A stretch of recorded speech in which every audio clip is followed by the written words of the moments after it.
Less than 3% of venture capital went to women-led businesses globally. Jeez. In the UK, it sits at 0.5%. 0.5% Half in a the percent UK? in the UK. Venture capital Oh goes my to women-led businesses. God. Now, we're not asking for anything other than equal opportunity in what we do.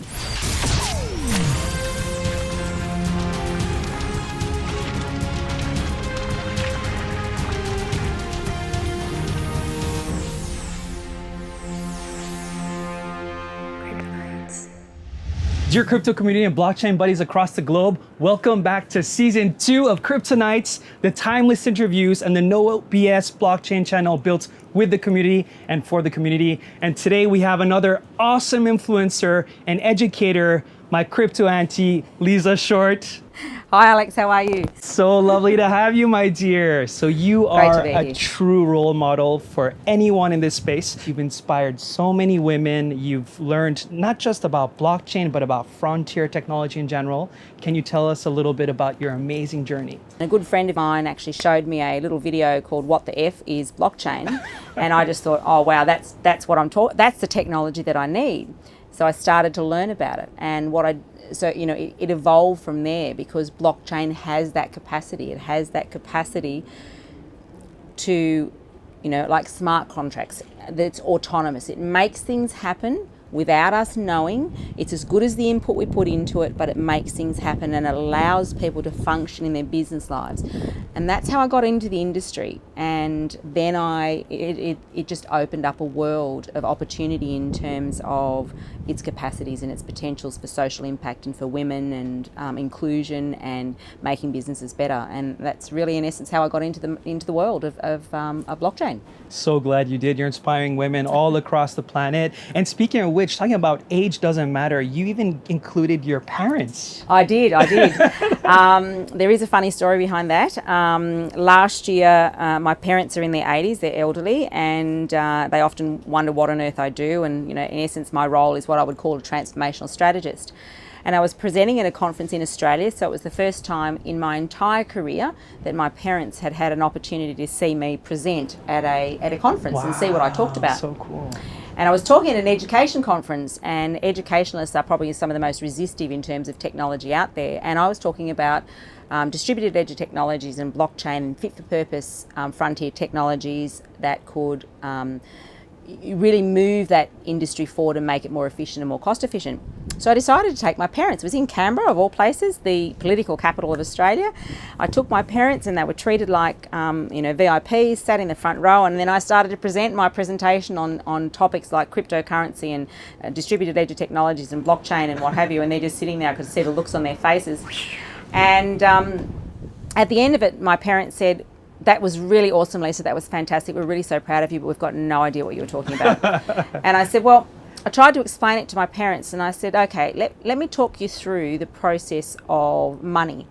So I said at some point somebody decided gold was valuable, and then silver was valuable, and precious metals and so forth. And I said, and at some point we stopped using that and we created money, fiat. I said the currency that we use every day.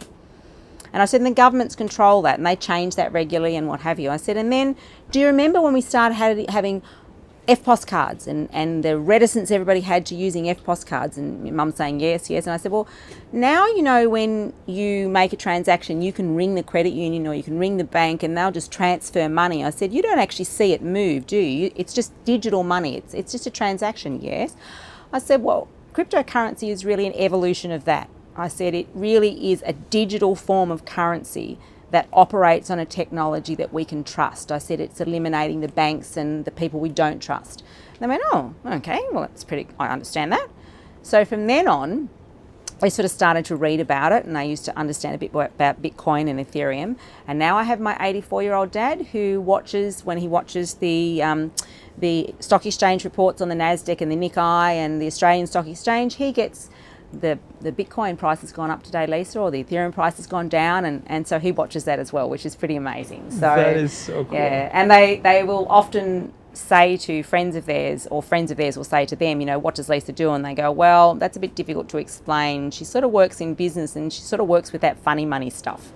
Funny money stuff. So that's hilarious. Yeah. I think I'm going to call Bitcoin funny money. Funny money, play money, it all works. Yeah, but it's pretty amazing that if I can teach an 83 and an 84-year-old set of parents who've never experienced this in their life before, then and get that language articulate that they can understand it, then we can deliver it for the rest of the world. And that's really important because it is really financially inclusive for us to do that.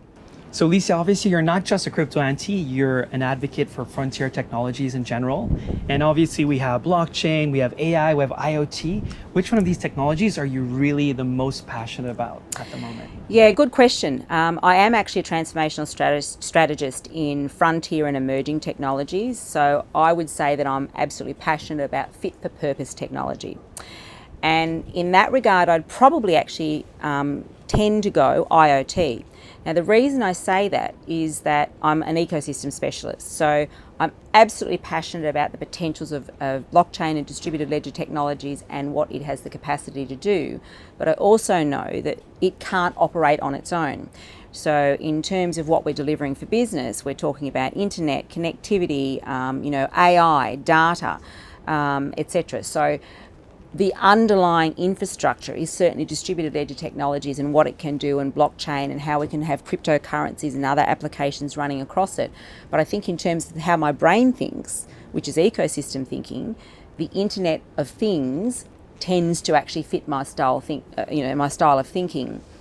One thing that I have learned in my career, especially over the last probably 6 months, and I would have to say even in the last week, is that we have a significant lack of understanding that distributed ledger technologies are going to be as profound as the internet and entrenched in everything we do, like the internet. But we don't sell an internet business. We use the internet. And therefore, that technology has to somehow meld and merge with all the other things we do. If we have a smart contract, it's only as good as the technology that can run it, but it's only as good as what we put into it as humans. It doesn't just hop out of the computer and run itself. So I think distributed ledger technologies and blockchain have extraordinary potential, and we have to talk about that potential in terms of how it fits in the entire ecosystem of how we work. Long-winded answer, I know, but my passion certainly is that potential. But I think we also have to talk about AI. We have to talk about data. We have to look at AR and VR if we're talking education. All extraordinary things. Some of the things that make my goosebumps on my arms is that I was reading where we've actually 3D printed the first human heart. Extraordinary. But having said that, the verification of where those bioceuticals and where those things have come from to do that are going to be embedded on distributed ledger technologies and blockchain. Extraordinary stuff. And that's why I would say that. Yeah. That's a great answer. The connectivity of all these infrastructures and technology to make one solid technology. Yeah. So you were talking about the ecosystem, and I know something that really matters to you is gender inclusion. Yes. And just the other day, I was with a friend and we're looking at one website, and it was a tech company, a fintech company, and they were kind of boasting about how 30% of all employees are women. Yeah. And my buddy was like saying, but 30% is nothing. I'm like, that is actually a lot in the crypto space and the blockchain space. That's actually pretty decent. And he was kind of shocked. Is it really that bad? I'm like, yeah, it's pretty bad. But for someone like you who's seen things evolve and transform, like how are we in terms of our positioning today for gender inclusion? Shocking. Yeah, shocking. I was at the United Nations in June presenting on a panel. I was leading the panel, Women in Blockchain. And it was extraordinary that the Secretary General of the United Nations said quite categorically that if we do not address SDG 5, which is gender equity, we will not achieve the SDGs.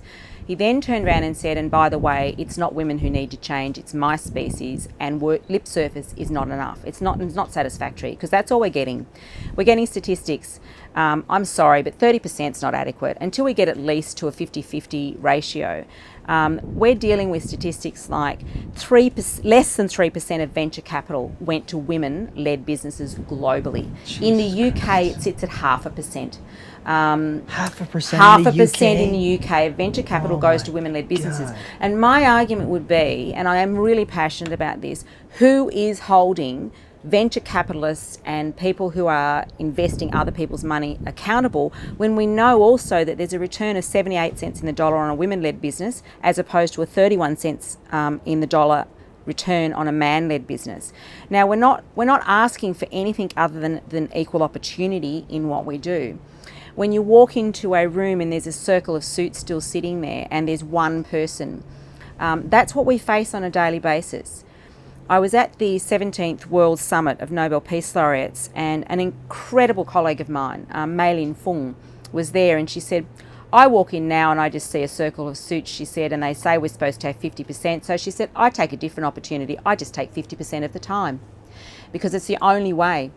So we are still challenged with lack of opportunity, lack of capital. There's nothing wrong with our talent pool. We don't need empowerment. We don't need confidence. We need opportunity, and we need male champions to drive our conversation.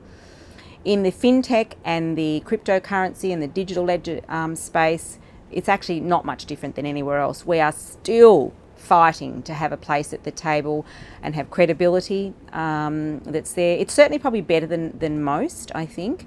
And it's an interesting dynamic that people have said, why do you think that cryptocurrency and distributed ledger technologies are really bringing the conversation of women's leadership to the fore? And I would guess my response to that is, firstly, it offers flexibility and opportunity.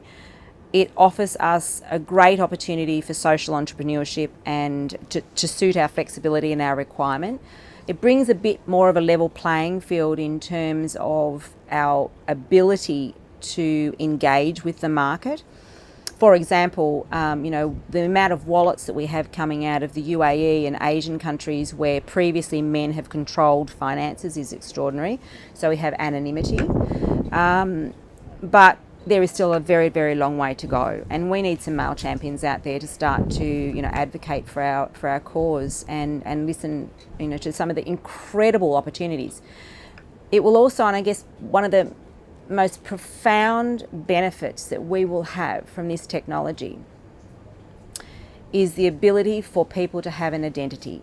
And that means, the billion that are unbanked, the millions and millions of women and children who don't have an identity. Without an identity, they can't get financial inclusion. Without financial inclusion, they can't get an education. Those three things are, extraordinary in terms of its potential. So I think this technology will have a massive effect on gender equity as we move forward, which is also why the United Nations and the World Economic Forum have joined forces on this particular topic area, and believe that if we can disseminate education to those groups, we will empower SDG 5. And that's certainly my mission. That's amazing. I think just a few minutes earlier, you were telling me about Nobel Prize laureates as well. What was the ratio for women who've actually... Interesting. I was asked in terms of the gender balance at the 17th World Summit, how many laureates or Nobel Prize winners over the years were women to men. Very sadly, it's about 900 to men, 50 to women in over 100 years. Now, I would say that the women that have won are just amazing, and we had the absolute privilege of working with several of the laureates there in Mexico last week. But 50 out of 900, it falls short, because there's some amazing women that have done incredible things that just don't get credit for what they've done.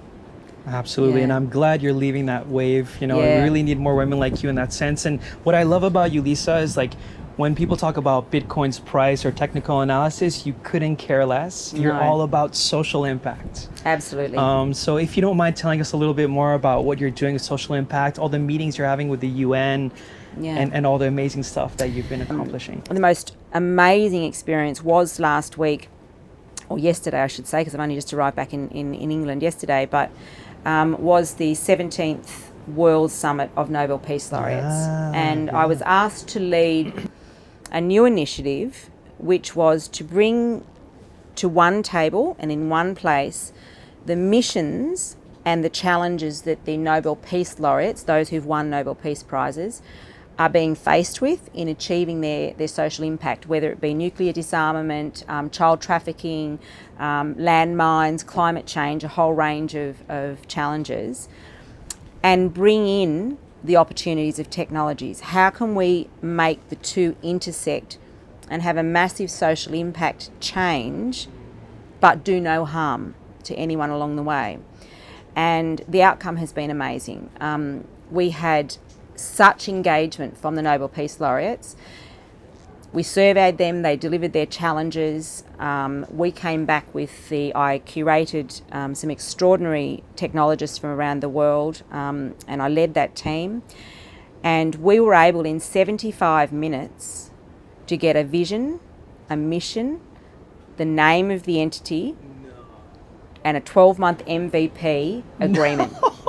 Are you serious? I am serious. A vision and mission sometimes takes years, actually. That's to interesting craft. you would say that. So it was interesting you'd say that. One of the laureates came up to me and gave me a hug after and went, "I've never seen anything like that." And I said, "Well, let me tell you, the train's left the station because it's happening." And they were amazed. So just in 75 minutes to get that to happen. So in 12 months, that technology will be built.